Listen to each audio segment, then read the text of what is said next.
Is your car battery getting tired? Does it have trouble starting the engine from cold, but okay with a hot engine? This might save replacing the battery and is a good excuse to play with super capacitors. Total cost is about $25. 6 120 farad 2.7 volt supercapacitors are connected in series to give a bank of 20 farads at 16.2 volts. The circuit board balances the capacitors. When the red push button switch is pressed, the DC to DC boost converter is connected to the car battery and charges the capacitor bank to 15.75 volts. 16 volts is the maximum. The DC to DC converter briefly draws 20 amps when charging a flat capacitor bank, so use the appropriate wire gauge and a heavy-duty switch. Do not use a latching switch, use a momentary action switch. The LED Voltmeter connected to the cap bank displays charging progress. So, just before starting the car, press the red button and watch the caps charge. When the caps are charged, start the car. As the key is turned to the start position, the connection to the starter motor solenoid or relay now powers the 12 volt 200 amp relay, and the cap bank dumps into and parallels the car battery. The internal resistance of the cap bank is much lower than a well-worn car battery and provides the starting current.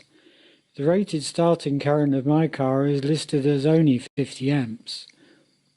No need to keep the caps charged all the time, only just before starting the engine.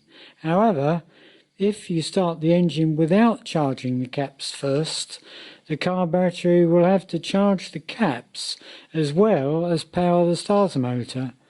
So a suitable diode in series with the output from the relay will prevent this. But I did not think it was necessary, as I quite like pressing the big red button.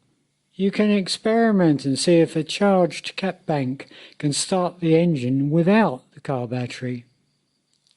If the starter motor has a Bendix drive and not a solenoid drive, it will have a starting relay. The connection is the same. It was assembled from AliExpress modules, and no construction is required, just assemble the modules. An Elna brand supercapacitor bank, a 10 amp boost converter, a 12 volt 200 amp car relay, a generic car fuse holder, and a 2-wire LED digital voltmeter, which comes in a choice of colours, and 3-wire types are also okay. You may be wondering why I did not use a MOSFET instead of a relay. In keeping with the modular approach, only assembly is required, no construction.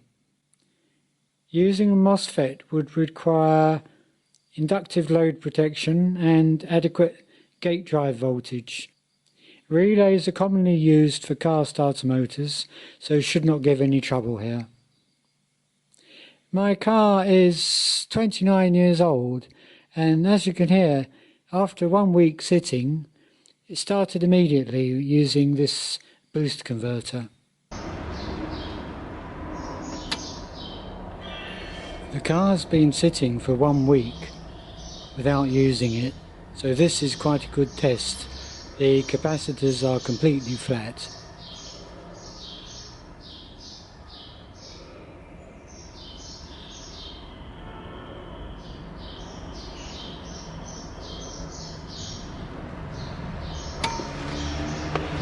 Now I'm going to start the engine.